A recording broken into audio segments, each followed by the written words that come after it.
But I had the pleasure and privilege of meeting June a number of years ago. And she's an incredible person, has always been an inspiration just from who she is and what she believes and what she shares with the world and with everyone. So for me, it's a pleasure to have her here. And I'll just mention a couple things that are highlights, but I will invite you. Admiral June Ryan has been a trailblazer, achieving many historical firsts for women, including being the first enlisted woman in the Coast Guard to rise to the rank of Rear Admiral, the first woman to serve as military advisor to the Secretary of Homeland Security, and the third woman in the United States history to serve as a military aide to the President of the United States. So thank you so much, Sergio, for that great introduction. It's my great honor and privilege to be with each and every one of you today. My presentation tonight is Lead with Your Mission Mindset. And I always like to start with something a little bit funny. So the look on your face when you get to class and you realize you had homework. The first year at college, some of you are feeling this, and at the end of year college, your last year of college. Or an MBA. Or MBA. Same person, right? I like this one. Oh, star of wonder, star of night, star with royal beauty bright. And the guy over in the left-hand corner says, guys, we really should get on the boat now. Little Coast Guard joke there. Another Coast Guard joke. 3 more months until I can go ice fishing. And the guy says, you should be able to go sooner than that. And she says, nope, not until the ice floes start breaking off and floating out into the lake. And he looks a little puzzled. And she says, I really, really want to ride a Coast Guard helicopter. And he says, 15 more years of applying yourself and maybe you can fly one. You don't get much ice down in Mexico, but if we were on a mission, there would be 4 elements to a mission mindset that I want to talk about tonight. And that is to be relentless, no matter what, complete the mission, whatever that vision might be for you. The next one is be resilient. You've got this. Be resolved to do even better next time, and then be grateful, both to others and to yourself. So in the early morning hours of February 22nd, the fishing vessel Teresa Marie 3 made a mayday call to the Coast Guard. They were in heavy seas and were taking on water. They had lost power and lost steering. The Teresa Marie 3 is located in Portland, Maine. So if y'all got on a aircraft from where you are in Monterey up to Maine, it would take you about 7.5 to 8 hours, but it's in the northern reaches of the United States. And they were located 98 miles, which is about 156 kilometers southeast of Portland, Maine, when they made their mayday call. I was captain of the Coast Guard cutter Cape Morgan, and we were at the time in Massachusetts refueling and on patrol, and we were sent out to get the Teresa Marie 3. Now, the forecasted weather that night was for about 10 to 15 foot seas. And of course, we got underway and we got into those 10 foot seas, and then it grew to 15 feet. And then it grew to 20 feet, which is about 6 meters. And then 25 feet, and then a total of 30 feet. Now, my ship was not allowed to operate in anything over 20-foot seas because of fear of capsizing. My ship was only 95 feet long, or 28 meters in length. So the challenge is when you're in those kind of seas, it becomes very harrowing. What you have to do is you steer your ship so you go perpendicular, like you're going over a hill, perpendicular, and you travel as fast as you can. You put your engines all the way full as fast as you can to get up and over the wave as soon as possible.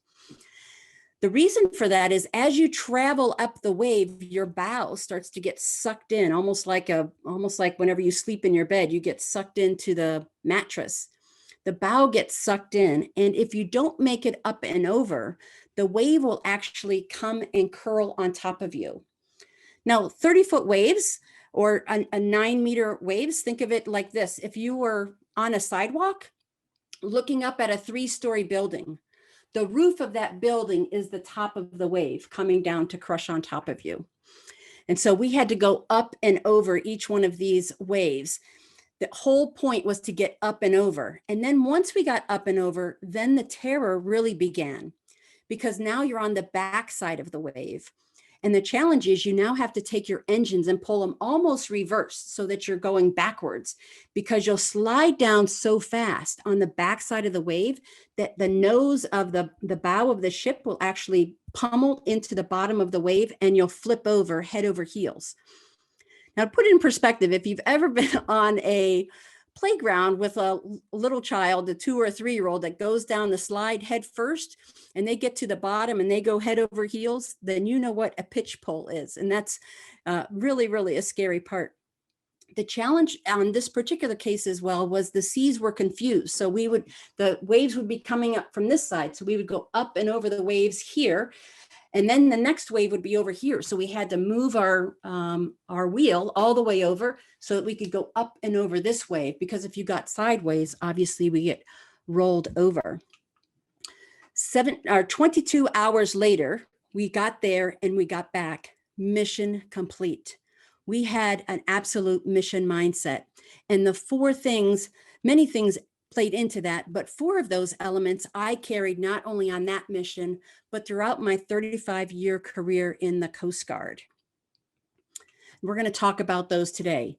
Your mission tonight, I'm going to ask you to put on your cameras several times. I'm going to ask you to really stretch yourself. I'm going to ask you to play full out, just like we did in the exercise, and then participate fully. So although you might be in a room by yourself, I'm going to ask you to say some phrases, and that's so that you can really, truly experience what I'm talking about. And as long as you participate full out, you'll really get those experiences. So that's today. I have 3 goals: that you will learn something that you did not know when you walked in today, the presentation, that you will put to use what you have learned. You'll be able to do it today, tomorrow, at a store, with your family, and that tonight's presentation is fun and interactive. So we're going to start with the fun and interactive, and I know probably Sergio has done this before, but I want you to write down 3 things that complete the phrase, "I'm so happy and grateful for." 3 things that complete the phrase, "I'm so happy and grateful for." So it could be, I'm happy and grateful for my family, just 1 or 2 words, my dog and my cat, right? Just 1 or 2 words. And now what I'd like you to do is take one of those words and go ahead and put them in the chat.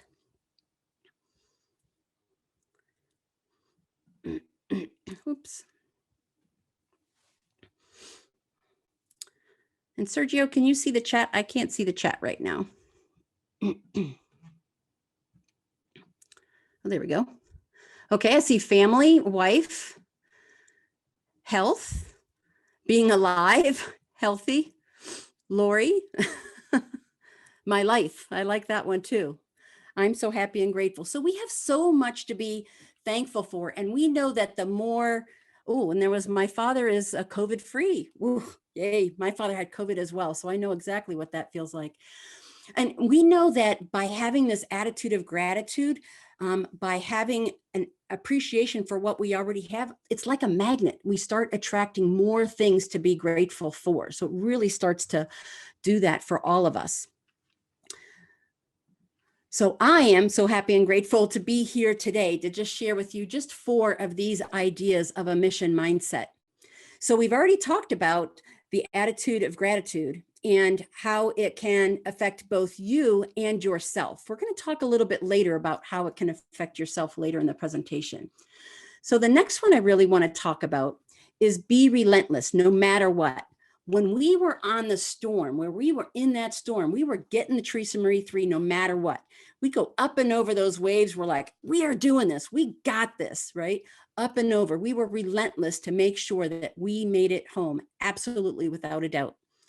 So what if you had a vision and you absolutely without a doubt were going to achieve that vision? That's what being relentless is about.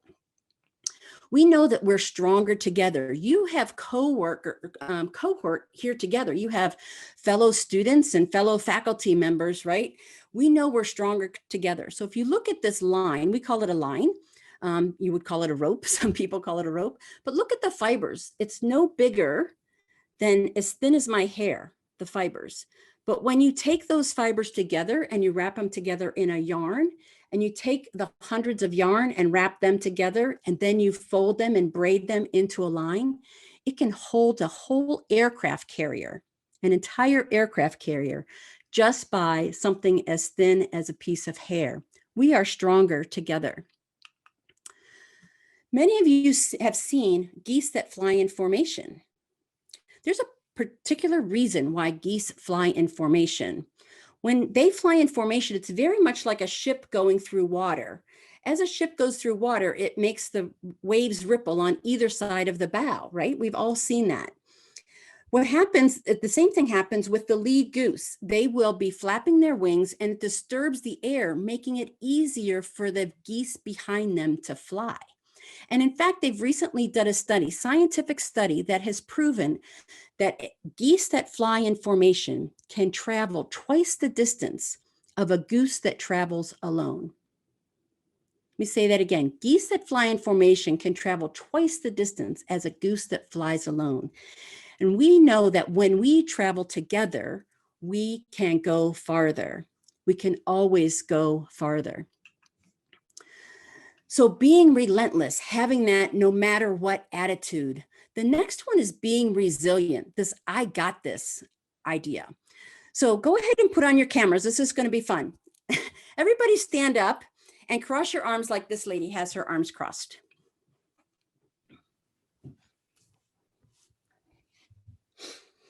Okay, now in your microphone, you don't have to put on your microphones, but just to yourself say, I'm a success.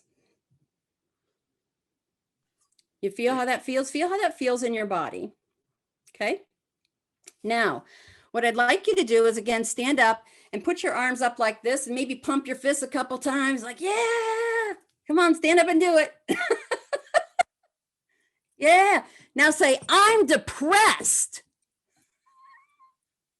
All right, put in the chat, what did that make you feel like when you said, I'm depressed? What does that make you feel like?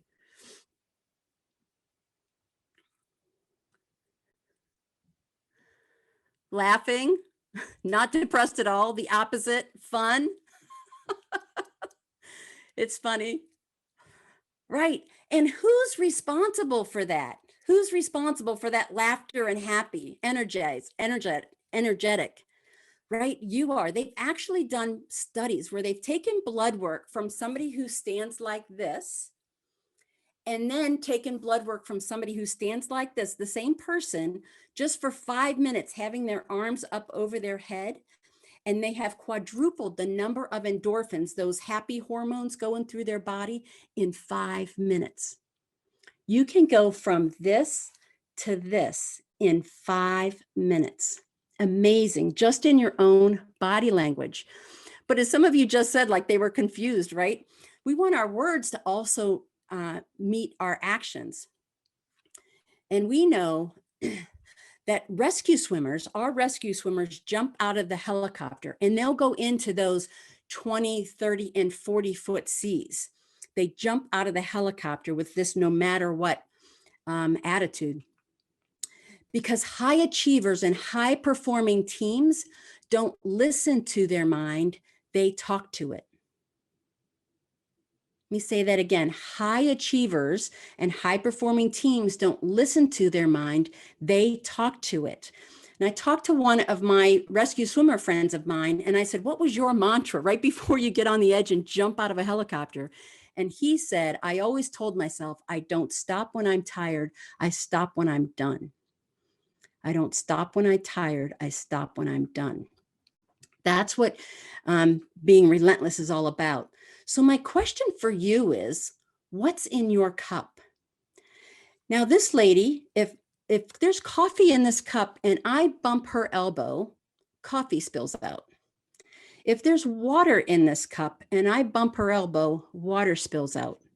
So my question for you is, when life bumps you, what spills out of you? What spills out of you? So how can we fill up our cup, and how can we fill up others' cup as leaders? You're getting ready to graduate, maybe your MBA program. How can you fill your own cup, and how can you fill others' cups? One of the things we talk about is a success journal, right? You've been accepted to this MBA program. Some of you are on your way out of the MBA program, but remember that day when you got your acceptance letter, how exciting that was? Or the day you got your driver's license, how excited you were? What happens is as time goes on, we kind of normalize that. Like, oh yeah, well, everybody that's in the program got accepted or they wouldn't be in, or ran a marathon or received a degree. What I would encourage you to do is write that success journal. Then when life bumps you, you can go back and fill your cup back up and remind yourself of all of the successes you have had in your life. This is a really great way. And I actually was in a presentation and I asked everybody, I said, does anybody do a success journal? And the guy said, no, but my wife does. And I said, your wife does? And he said it was a prescription from her doctor. She had a lot of anxiety. And when she started doing the success journal, he prescribed this instead of any type of prescription drugs.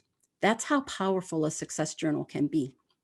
Really amazing. June, in this class, every student is required to do a leadership journal. Oh, great. I love that. Awesome. So by filling that cup, you fill your resilience, right? Now you have the power. You're like superhuman. Like Coast Guard people go into the middle of a hurricane. We will go to where there's no water, no food, right? They volunteer to help people. Why? Because our cup is full and now we can spill it out to the rest of the world and help people who really need it. Right? People will volunteer. We go over to the Middle East for an entire year. They volunteer to leave their families. Why is that? Because their cup is full and they want to spill it out to the rest of the world, right? That's where resilience comes from. And how can you teach this at home? I take these principles at home.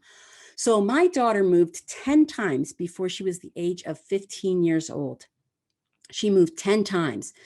And what did I say? Honey, we get to move. We get to go to a new part of the country and we get to meet new friends and go to a new school. Isn't that going to be fun? And see all different parts that we've never seen before. And she'd be, yeah, mommy, this is awesome. Right? As opposed to the opposite, like, oh my goodness, you're going to have to leave your friends. We have to pack up the house. Right? How do you build that up? And my daughter's cup is very full, I can tell you. And this is the whole idea. Great leaders transform threats into challenges. So a threat could be, we're moving. You have to get a new house. We have to buy a new house. We have to move, right? Into a challenge. It's an opportunity. We get to buy a new house. We get to go to a new part of the country. We get to meet new people. You get a new classmates in a new school. Great leaders transform threats into challenges. And why is that? The only difference is simply how we think about what we're facing. The only difference is simply how we think about what we're facing. Great leaders have this vision. They bring clarity, inspiration, and they set the gold standard. They set that gold standard with the vision. We had a vision of going out to get that Teresa Marie 3 and bringing it back in and coming back home and kissing and hugging our families. That was a pretty clear vision. And we were inspired to make sure that happens. Let's take it into the business world. So Disney, for example, their motto is we bring the happiness. Now, anybody who has tried to bring the happiness to other people, you know how challenging that is, right? But how do they do that? There was a family who came into Disneyland. They'd never been able to stay the whole day, although they're season ticket holders, because the youngest boy has autism. And obviously all of the inputs from Disney makes him very anxious, and they always had to leave early. This particular day, they came into the gate and he said, purple balloon. And his mom said, if we are able to stay the whole day, you can have a purple balloon. So of course, fast forward, he did great the whole day. They're on their way out. They stop at the gift shop and lo and behold, no purple balloon. They go to the next gift shop, no purple balloon. right? Now he wanted that Mickey Mouse purple balloon. They started to get a little anxious at this point, right? They've promised him something. One of the cast members, one of the employees, saw that they were having this kind of anxiety and said, "What can I do for you?" They explained the promise that they'd made about the purple balloon. She said, "Wait 1 minute." 10 minutes later, she came back. She found a purple balloon. Now she brought the happiness to that family. Absolutely. That's how you can bring the happiness in Disney. Let's take it to the Ritz-Carlton.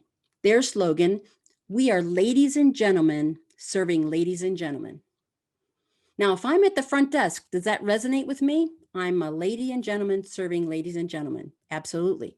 What if I'm the maid at the Ritz-Carlton? I'm a lady or gentleman serving ladies and gentlemen, or even the people pictured here, those opening the door, right? No matter where you are at the Ritz-Carlton, it's not only a description of how I'm supposed to carry myself, but it's a prescription about how I treat the customers. It is both. Leaders have that vision, that ability to see that. So be relentless, be resilient, and then finally be resolved. If you're in any game, if you're in the game of life, there are going to be setbacks, right? So be resolved to be even better next time. We won't always be perfect. There's always this fog. We sometimes call it the fog of war or the fog of uncertainty, right? We make a decision, but you don't always have all of the information that you need. For me, New Bedford, Massachusetts, on July 4th, this small 20-foot boat, 6-meter boat, had 15 people on board. All neighbors. They went out to go watch the fireworks, the 4th of July, Independence Day. As they were coming back in, all of the other boats were coming in and it got swamped and overturned. 3 people drowned and 1 person is missing, a small 4-year-old boy named Kenny. We looked for 3 days and he didn't come back up. His body was recovered on that 3rd day. That was an opportunity where we resolved we wanted to be better. Another case, Josh and Troy were teenagers. They just went out on a short fishing trip. They were supposed to be back by noon. We got called by the parents at around 8 o'clock at night. They hadn't returned home. We looked for 3 full days, almost the entire eastern seaboard, trying to find Josh and Troy. Helicopters, ships, patrol boats, fixed wing aircraft, nothing. And we suspended the search. 3 days after that, a fisherman found them on the North Carolina, South Carolina border. So they were at sea a full 6 days, no provisions, no crackers, nothing. They were only supposed to be out for a couple hours. And they were at sea for 6 full days. Now, when those things happen in the Coast Guard, we do what's called a hot wash, right? What went wrong? What could we do better? It's that reflected opportunity. It's feedback. Wow, how did we miss that? We actually go and interview any survivors and ask these tough questions. Did you even see any of our aircraft? Did you see any of our ships? Because that would tell us, were we even in the right location? Sometimes we get reports from people who saw our aircraft and they said, but you didn't see us waving because it was such a small target. So always look for that feedback so that you can improve. Resolve to be even better tomorrow than what you were today. Another great principle. Now, let me demonstrate something for you, and then I'm going to ask each of you to do this. So what we're going to do in a minute, I'm going to ask you to stand up, and I want everybody to stand up, but let me demonstrate first. I'm going to ask you to stand up. I'm going to ask you to stomp your feet. So if you're on the 2nd floor, stomp your feet hard enough that the person on the 1st floor can hear you. I'm going to ask you to stomp your feet and put your feet about shoulder width apart. That's mostly so we don't fall over. Okay. Then what we're going to do, I'm going to ask you to put your right hand straight out in front of you, and your arm is going to be parallel to the floor, what we call the Coast Guard, parallel to the deck. Then we're going to use our finger like it's a laser pointer, and we are going to put that right arm, we're going to twist to the left. We're going to twist until we stop, and we're going to notice where we stopped on the wall. Maybe it's the corner of a picture frame, maybe it's the corner of the room or a light switch, whatever you see on the wall. Notice where you stop and something to the right or to the left. And then we're going to bring our hand right back and bring it down. Everybody got that? So everybody stand up, turn on your cameras. This is so much fun when everybody's got their cameras on. I am going to stop share so we can watch everybody. Put you all in gallery view. All right, so let's go ahead and stomp your feet. Put your feet shoulder width apart. Maybe even bend your knees, right? You've been sitting for a little while, bend your knees, a little energizer. Okay, put that right hand out in front. Put your right hand out in front, and we're gonna use those fingers like a laser pointer. Go ahead and twist to the left. Twist to the left and notice where you stop on the wall, just to the right or to the left, and then come back out in front. And then down. Okay, now for this next part, what I'm going to ask you to do is just simply close your eyes, or if you're not in a safe place to close your eyes, just look at your feet on the floor. But I'm going to ask you to just intently listen to what I say. So keep your hands at your side. Don't move your feet. Don't move your body. Just listen to what I say. And I'm going to walk you through the exact same exercise we just did, but I want you to stay perfectly, your body will stay perfectly still. So go ahead and close your eyes. Now imagine, don't do it, but imagine stomping those feet. Imagine flexing your knees as you just did. Imagine bringing that right hand out in front of you. Don't do it, just bring your right hand out and just pretend, imagine.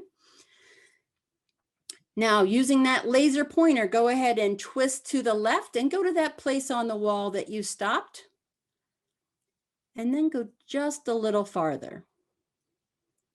Bring that arm back to the front and bring your arm down. Okay, open your eyes. All right, are we ready to do this? Let's see if this works. So let's go ahead and stomp again. Stomp your feet really loud. Bend those knees a couple times. I want to see you bounce up and down. There you go. Good, good. Go ahead and put that right hand out in front. Using that laser pointer, go ahead and twist to the left. Twist, twist, keep going, keep going, keep going. Stop, notice where you stop. Come back to the front and down. Go ahead and give yourselves a round of applause and have a seat. I'm going to go back to share screen.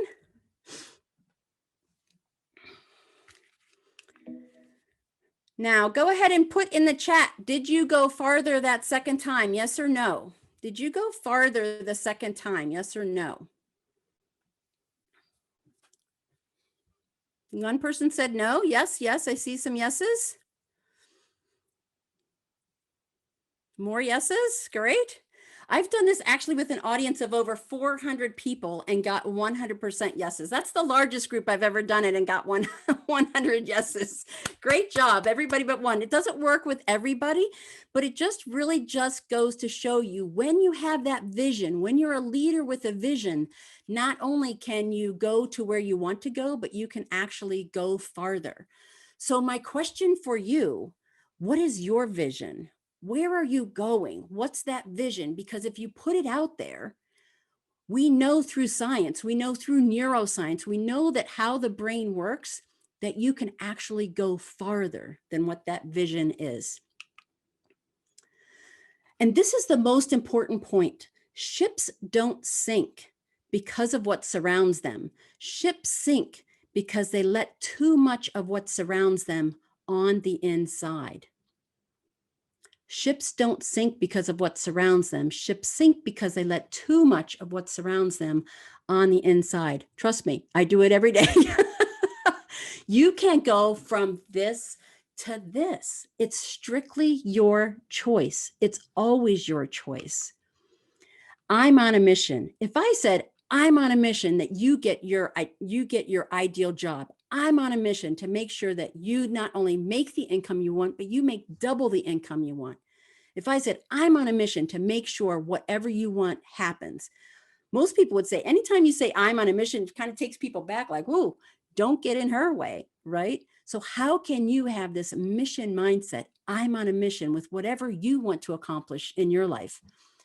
4 elements to consider. Be relentless no matter what. We know so many people, so many famous people were told you can't, right? Elvis Presley was told that, he can't sing. And Oprah Winfrey said that there's She did not have a personality for TV, all kinds of people throughout history, no matter what.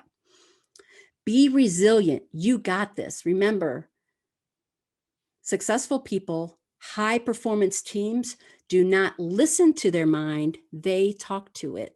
They don't listen to their mind. They talk to it. Be resolved. Listen to the feedback to do better next time. You're not going to be perfect.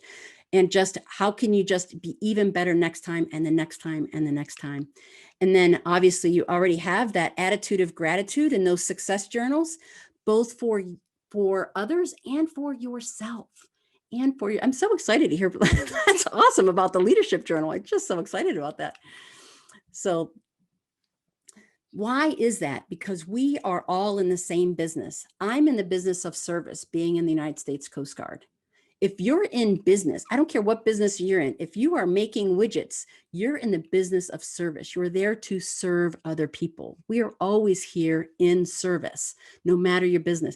Your professors are here for service, right? To help you get through your MBA program. Everybody is serving each other, and it's that relentless pursuit, not always a straight line. So my talk today, I told you I had 3 goals: that you would learn something that you didn't know previously, that you can put to use what you learned, and that it was fun and interactive. So one last question on chat. Did we meet those 3 goals? Did we meet those 3 goals? Yes, with a smiley face. I like that. As I continue with the chat, or I start seeing the chat, yes, we met the goals. There's a phrase that says, we can't wait for the storm to pass. We must learn to dance in the rain. Now, in the Coast Guard, we say we can't wait for the storm to pass. We must learn to dance in the surf. So not only do we dance in the surf when it's a real case, but we train in the surf. How can you train in the most heartening conditions so that you can dance in the surf? So thank you so much for your attention. Sergio, I'll send it back to you. We can either do breakouts to have them go discuss maybe one takeaway or one thing they learned, or we can roll right into question and answers, however way you'd like to structure that.